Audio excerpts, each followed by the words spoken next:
तो खबरों का खेल, ये जो सेगमेंट है खास तौर पे ऐसी खबरें यहाँ पर जो आपके स्टॉक्स को ऊपर और नीचे ले जाने में बहुत बड़ी भूमिका निभाती हैं, आगे का नज़रिया पेश करती हैं, फंडामेंटल्स बताती हैं यहाँ पे। तो हर एक जो स्टॉक्स हैं, जो मोस्ट स्टॉक्स हैं, जो इंपॉर्टेंट खबरें हैं, हम लोग कवर करने की कोशिश करते हैं। सबसे पहले हम MSCI इंडेक्स की बात करते हैं। काफ़ी इंपॉर्टेंट चीज़ है यहाँ पर। आप ये देखिए 4 नए शेयर जो है शामिल होते दिखेंगे MSCI इंडेक्स में यहाँ पर, और 2 कंपनियां जो है वो बाहर होती हुई दिखेंगी यहाँ पर। और 25 अगर आप यहाँ पर देखें एक एक करके, तो देखिए कौन कौन से स्टॉक्स हैं यहाँ पे। फोर्टिस हेल्थ केयर हो गया, पेटीएम हो गया यहाँ पे, और इसके अलावा यहाँ पे जी वर्नोवा हो गया, TND इंडिया हो गया। उनको जगह दी गई है MSCI इंडेक्स में यहाँ पर, और ग्रोइंग मार्केट कैप और बेहतर लिक्विडिटी के चलते ये अपग्रेडेशन देखने को मिल रहा है यहाँ पे। इसके अलावा टाटा एलेक्सी, कॉनकोर, एस्ट्रल को यहाँ पर जो है यहाँ पे स्टैंडर्ड इंडेक्स से हटा दिया गया है यहाँ पर। और यहाँ पे स्मॉल कैप इंडेक्स में 7 नए शेयर जोड़े गए हैं और 33 शेयरों को यहाँ पे बाहर किया गया है, जिसमें ब्लू जेट हो गया, हनीवेल हो गया, लीला पैलेस हो गया, यहाँ पे थर्मैक्स की एंट्री होती हुई दिखी है यहाँ पे। तो ये जो है यहाँ पे तमाम स्टॉक्स हैं यहाँ पर। तो ऐसे में जो है ये जो है 3:30 बजे तक आज जो है ये पूरा जो तमाम तरह का जो अपग्रेडेशन है वो होता हुआ दिखेगा यहाँ पर। और इसमें कुछ स्टॉक्स जो बाहर हो गए उनकी जानकारी भी हमने दे दी, जिनकी एंट्री होगी उनकी भी जानकारी दे दी। सर, ये जो इंडेक्स में बदलाव हुआ है, जिन स्टॉक्स के नाम लिए गए हैं, उनमें किस हिसाब से आप नज़र देख रहे हैं? क्योंकि एक इन्फ्लो आने की होती है उम्मीद की, एक अच्छा खासा इन्फ्लो आता हुआ दिखेगा यहाँ पर। नुवामा की लगातार रिपोर्ट्स आती हैं इस तरीके की, और जो बाहर होते हैं हम लोग देखते हैं यहाँ पर, उसके उन स्टॉक्स के ऊपर भी एक इम्पैक्ट देखने को मिलता है। आपका नज़रिया? जी बिल्कुल, ये आपने सही कहा, लेकिन सबसे इम्पोर्टेंट यही है कि आपका एंट्री और एग्जिट टाइम सबसे सही होना चाहिए।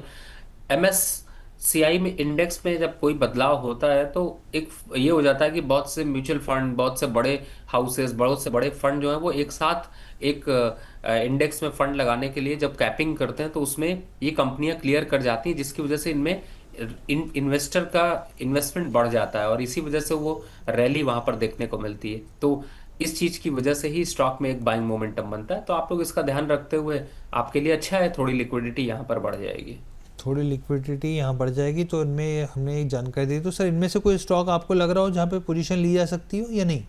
अभी नहीं, देखिए जैसे स्मॉल कैप ही 40। है, ब्लू जेट है सर, हनीवेल है, लीला पैलेस है, थर्मैक्स है, जैसे नाम। देखिए, अगर इस समय के मार्केट में देखें तो मुझे ऐसा लगता है कि इनमें ऑलरेडी मोमेंटम निकल चुका है, तो just wait and watch for the correction. But ये है कि ओवरऑल थोड़ा सा नजर बना कर रखिए, लेकिन आज के दिन करंट लेवल पर एंट्री नहीं बनती है। ठीक। यहाँ पर इसके अलावा यहाँ पे एक और इम्पॉर्टेंट खबर है। यहाँ पे BSE के 30 शेयरों वाले जो बेंचमार्क इंडेक्स है उसमें बदलाव होने जा रहा है यहाँ पर, और ये 22 दिसंबर से होता हुआ दिखेगा, मार्केट के तौर पे प्रभावी होता हुआ दिखेगा। क्या खबर है? इंटरग्लोब एविएशन, इंडिको जिसे कहा जाता है, वो एंट्री लेने जा रहा है यहाँ पर। और आप ये समझिए कि BSE के 30 शेयरों वाले बेंचमार्क इंडेक्स में शामिल होता हुआ दिखेगा। जबकि एग्जिट कौन कर रहा है, बाहर कौन जा रहा है? टाटा मोटर्स पैसेंजर व्हीकल जो है सेंसेक्स से बाहर जाता हुआ दिखेगा यहाँ पे। इंडिको को हम लोग देखें, क्योंकि देखिए BSE 30 की बात करें, सेंसेक्स की बात करें, तो पहला ये स्टॉक है यहाँ पे एविएशन सेक्टर का, वो जो है इसमें इसको एंट्री मिलने जा रही है यहाँ पर। और पिछले कुछ समय में निवेशकों को बहुत अच्छा पैसा इस स्टॉक ने बनाया, जबकि टाटा मोटर्स ने यहाँ पर निवेशकों का नुकसान, या कहें कि दबाव जो है काफ़ी यहाँ पे दिखता हुआ दिखा है। सर, यहाँ पर इन दोनों स्टॉक्स में कहाँ पोजीशन बनाई जा सकती है? यहाँ पे टाटा मोटर्स भी बहुत निवेशकों के रडार पे रहता है, और यहाँ पे जो है इंटरग्लोब भी एविएशन रहता है यहाँ पर। देखिए, ऑब्वियसली है कि इंडिगो का स्टॉक पे ज्यादा वोलेटिलिटी देखने को मिल रही है और अच्छे अट्रैक्शंस हैं, तो इस पे देख करके लेवल्स को एंट्री करी जा सकती है। और अभी के हिसाब से देखें तो 6000 के लेवल थोड़ा देखने को मिल सकते हैं, तो रिस्क रिवॉर्ड रेशियो से 20-30% पोजीशन बना सकते हैं। और टाटा मोटर का निकलना पैसेंजर व्हीकल का, वो ऑब्वियसली कि उसमें लो लिक्विडिटी हुई है, कुछ देखने को मिला है। हो सकता है वापस से मार्केट कैप जब गेन करता हुआ नजर आए तो वापस से आपको इंडेक्स में दिखाई दे। ठीक है सर। इसके अलावा एक और इम्पॉर्टेंट खबर है, और आप ये देखिए इसका जो असर है वो गिग वर्कर्स पे और बहुत सारे यहाँ पर जो नौकरी पेशा लोग हैं उनके ऊपर असर देखने को मिलेगा। यहाँ पे लेबर जो है फ्रेमवर्क में जो बदलाव किया गया है उसका असर जो है वो देखने को मिल सकता है। यहाँ पर हमने जो लगातार बात भी की, लेकिन इसमें सबसे ज़्यादा जो यहाँ पे तेज़ी देखने को मिल रही है वो टीम लीज सर्विसेज में देखने को मिली। 11% तक जो स्टॉक है वो चलता हुआ दिखा है। और दो कारोबारी सत्रों में इसमें गिरावट के बाद ये तेज़ी आई है, नया हाई लगा है 1882 के आसपास का से। कंपनी के शेयरों में 176 गुना जो है वो वॉल्यूम देखने को मिला, ज़बरदस्त वॉल्यूम में यहाँ पर जो है ग्रोथ देखने को मिल रही है यहाँ पे। और शेयर जो है इस साल से 37% की गिरावट दिखाई है इसने। आप देखिए एक साल के अंदर 37% जो निवेशकों का जो पैसा है वो नीचे जो है जाता हुआ दिखा है। और 21 नवंबर से लागू हुए जो 4 लेबर कोड हैं उसके चलते इस खबरों में तेज़ी आती हुई दिखी है। सर टीम लीज सर्विसेज क्या करना चाहिए, ये जो तेज़ी है 1-2 दिन वाली है या फिर इसमें एक नज़रिया लॉन्ग किया जा सकता है? हाँ, देखिए फिलहाल तो लॉन्ग का नजरिया बिल्कुल नहीं है। पुल बैक पे किसी भी अपसाइड मोमेंटम पे थोड़ा प्रॉफिट बुक करने की या निकलने की कोशिश करेंगे। अभी के हिसाब से सेंटिमेंट पे लेवल्स के देखते हैं तो एक बार को 1880 के आसपास आते ही थकता हुआ सा नजर आएगा।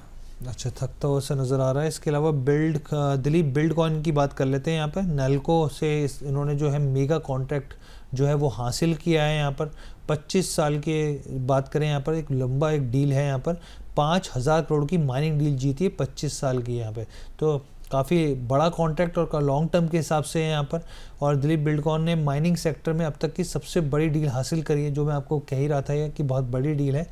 और वो चीज़ यहाँ पर देखिए देखने को मिल रही है। नालको से आप ये समझिए पोटंगी बॉक्साइड माइंस के लिए ये मेगा टेंडर हासिल करता हुआ दिखा है।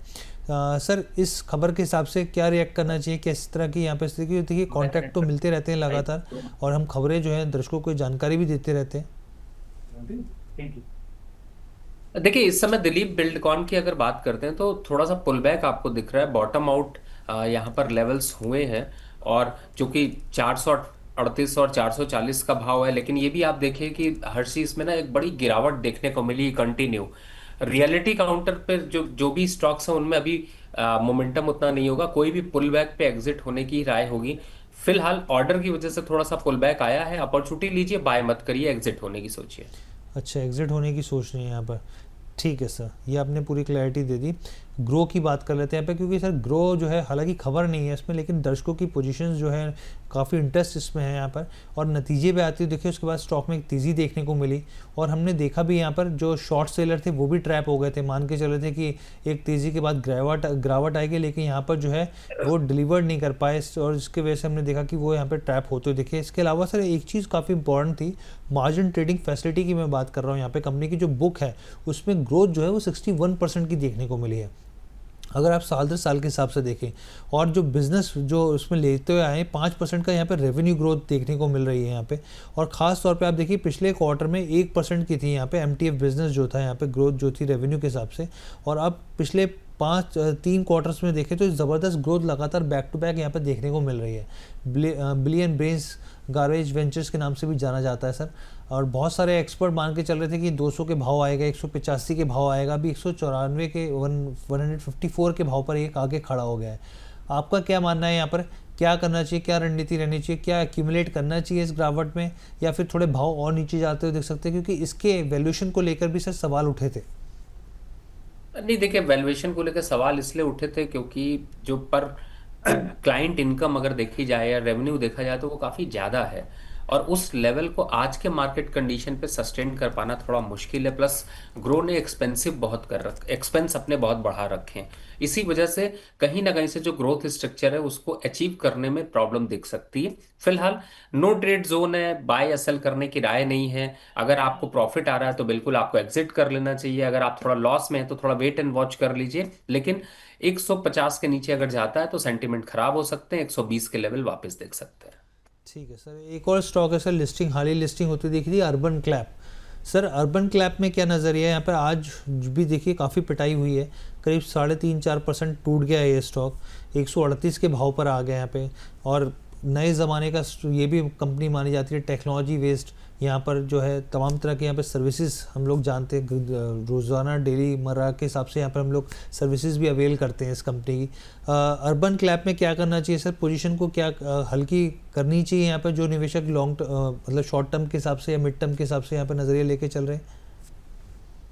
देखिए वैसे भी मैं अगर आपको बताने की कोशिश करूं तो अर्बन क्लैब का बिजनेस मॉडल ऐसा नहीं है कि आपको जो है वो बहुत बेनिफिशियरी स्टॉक लगे, आपको कोई रॉकेट होता हुआ समझ में आए। बेटर है इसकी जो सर्विसेज है उसकी सुविधाओं का फायदा उठाइए, लेकिन उसका डिस्काउंट यहाँ पर स्टॉक मार्केट पे खरीद के अपना पैसा वेस्ट मत करिए, क्योंकि वो सारा आपका नुकसान में चला जाएगा। शेयर टारगेट की बात करें तो 120 रुपए के टारगेट दिख सकते हैं, 10-12% और साफ हो सकता है। कोई भी इंथू नहीं दिखता कि यहाँ पर पोजीशन बनाकर रखनी चाहिए। ठीक है। और बल्कि सर मैं देख रहा था जैसे दिवाली या फेस्टिवल सीज़न था तो बड़ी, क्योंकि बहुत सारे दोस्तों ने, जानकारों ने क्या किया था, ऑनलाइन क्योंकि यूज़ करते हैं, उन्होंने सोचा कि चलिए सर्विसेज अवेल करते हैं, लेकिन सर मौजूद ही नहीं थे लोग, गिग वर्कर की सब अपने गांव चले जाते, घर चले गए थे। तो ऐसे समय में ये भी एक संकट हो जाता है, ऐसे समय में कंपनी के, जाहिर सी बात है कि सेल्स पे इम्पैक्ट तो पड़ेगा ही पड़ेगा सर इस चीज़ को लेकर। और पिछले मतलब उस समय की याद है मुझे, दिवाली के आसपास एक हफ्ते तक यहाँ पर जो है कोई जो है सर्विसेज अवेल करने की बड़ी परेशानी हो गई थी यहाँ पे, लोग काफ़ी परेशान थे यहाँ पर। इसके अलावा और भी बहुत सारी खबरें हैं यहाँ पे। और इसके टाटा पावर की हम लोग बात करते हैं सर। टाटा पावर जो है यहाँ पर भूटान से जो है एक ऑर्डर जो है करार करते हुए दिखे यहाँ पे 1125 मेगावाट हाइड्रो इलेक्ट्रिक प्रोजेक्ट का एक करार है। भूटान की जो ड्रंक ग्रीन पावर के साथ ये बड़ा करार होता हुआ दिखा है। 1125 मेगावाट के डॉजी लुंग हाइड्रो इलेक्ट्रिक पावर प्रोजेक्ट के लिए कमर्शियल एग्रीमेंट होता हुआ दिखा है। तो सर पावर तो यहाँ पर अगर आप देखें करार होते हुए उसमें तो पावर देखने को मिल रही है, प्रोजेक्ट्स में तो पावर देखने को मिल रही है, लेकिन स्टॉक में पावर नहीं आ रही है सर। देखिए, पावर सेक्टर में ही पूरे प्रॉफिट बुकिंग दिख रही है, जी और इस वजह से आपको अभी थोड़ी स्टॉक पे प्रॉफिट बुकिंग ही देखने को मिलेगी। थोड़ा सा यहाँ पर वेट एंड वॉच करने की जरूरत है, क्योंकि अगर स्टॉक को देखें तो एकुमुलेट करेगा 375 तक आ जाता है, लेकिन 375 के बाद अच्छा रनअप दिखा सकता है। तो बहुत कुछ घबराने की जरूरत नहीं है। पॉजिटिव थोड़ा न्यूज अगर बिल्डअप होगा तो जल्दी रनअप दिखेगा, लेकिन जो भी रनअप दिखेगा 5 जनवरी के बाद दिखाई देगा। तब तक थोड़ा सा आपको दबाव, थोड़ा परेशानी, थोड़ा स्टॉक जो है वो निकलता हुआ ऊपरी लेवल से दिखाई देगा। Yes sir. तो ये ओवरऑल तमाम जो स्टॉक्स थे उसमें बहुत सारी और भी खबरें हैं, लेकिन मुझे पता है कि सर के पास समय का अभाव होता है, बाध्यता होती है, सर के 2 बज गए हैं, यहाँ पर जाना होगा सर। इससे पहले मुझे बोले, मैंने कहा कि सर को भी मैं पहले बोल देता हूँ। Sir thank you so much sir, आपने अपना कीमती समय दिया हमारे दर्शकों को और हमें भी यहाँ पर लाभान्वित किया सर। जाने से पहले एक डिस्क्लेमर भी शेयर कर दीजिए। और 2 स्टॉक्स तो सर आपने बता ही दिए, एक तो इक्विटास बता दिया, एक क्यूमेंस इंडिया बता दिया। यहाँ पर हमारे दर्शकों को हम लोग यहाँ पर रखेंगे रडार पर, और जैसी अपडेट होगा वो आपके साथ साझा भी करेंगे, और आप तो खैर हमें कर ही देंगे। बहुत बहुत धन्यवाद हर्ष, मुझे एक बार जोड़ने के लिए। डिस्क्लेमर में कहना चाहूंगा, जिन भी स्टॉक्स की मैंने चर्चा करी है, क्लाइंटों का ऐसे सजेशन गए हुए हैं, पर मेरी पर्सनल कोई भी पोजीशन नहीं है।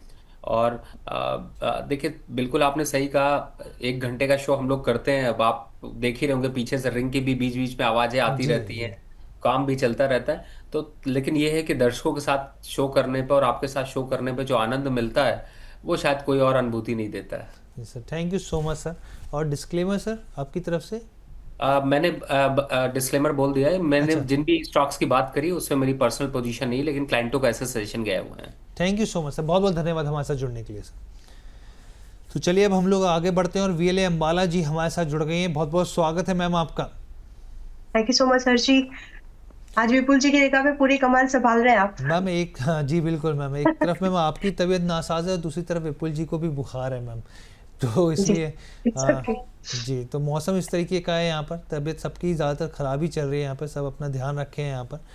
मैम हम लोग खबरों का खेल कर रहे थे और उसमें बहुत सारे स्टॉक्स थे, तो इसलिए मैंने सोचा कि आपके साथ भी, क्योंकि आपका नज़रिया भी बहुत इंपॉर्टेंट हो जाता है हमारे दर्शकों के लिए, एनटीपीसी ग्रीन की हम लोग बात कर लेते हैं। यहाँ पे कुछ खबरें हैं तो उस पर चर्चा कर लेते हैं। यहाँ पर जो है खबर निकल के ये आई है, सब्सिडरी जो है यहाँ पे कंपनी की जो आयना रिन्यूएबल है, उसको एक बड़ी सफलता कहें कि एक बड़ी जो प्रोजेक्ट है, कॉन्ट्रैक्ट जो है उन्होंने वो हासिल किया है। 140 मेगावाट का है यहाँ पर रिन्यूएबल एनर्जी प्रोजेक्ट का ये कॉन्ट्रैक्ट जीता है कंपनी ने।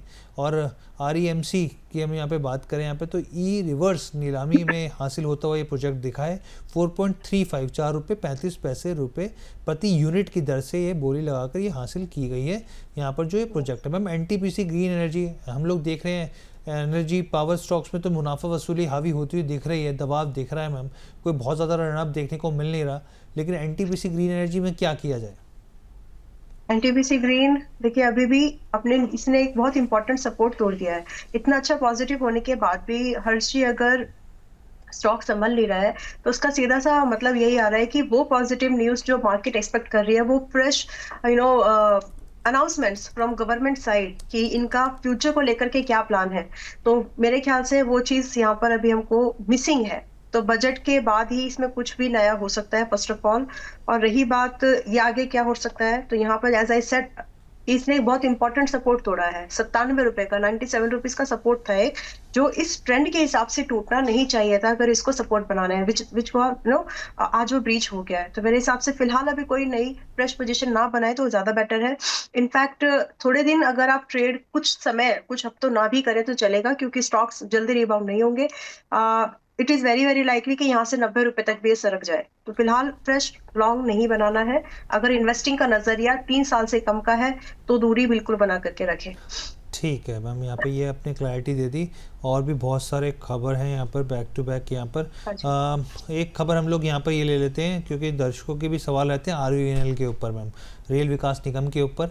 नॉर्दर्न रेलवे के प्रोजेक्ट के लिए कंपनी को जो है L1 बिडर घोषित किया गया है। यहाँ पे लखनऊ के डिवीजन में UTR MWP सेक्शन की क्षमता बढ़ाने के लिए यहाँ पर एक प्रोजेक्ट आता हुआ दिखा है यहाँ पर। और यहाँ पे ट्रैक्शन सिस्टम से जुड़े यहाँ पर ओवरहेड उपकरणों के डिज़ाइन सप्लाई का यहाँ पे काम होता देख सकता, जो है पूरा प्रोजेक्ट है उसी से जुड़ा हुआ है यहाँ पर।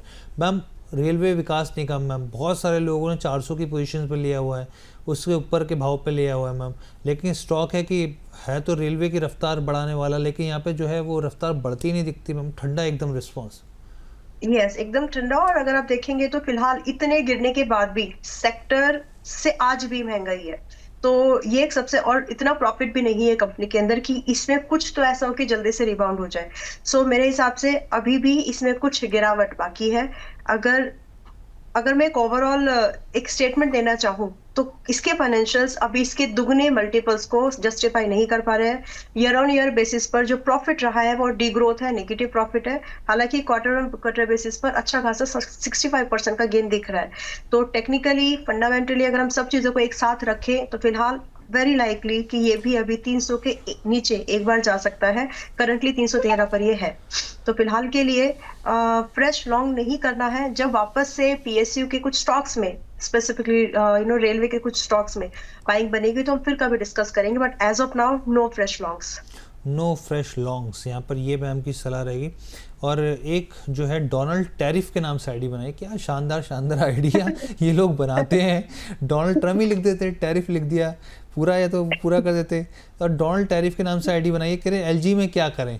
तो मैम LG इलेक्ट्रॉनिक्स के ऊपर क्या आपकी सलाह रहेगी यहाँ पर इनके लिए? देखिए, LG में मैंने पिछले हफ्ते में एक कॉल ट्रेड दिया था, टारगेट एक्सपेक्ट कर रही थी मैं 1740 का, जो नहीं हुआ, तो भी बाइंग के पास में ही है। तो मेरे हिसाब से फ्रेश एक सपोर्ट था जिसने मैं इमीडिएट सपोर्ट देख करके चल रही थी।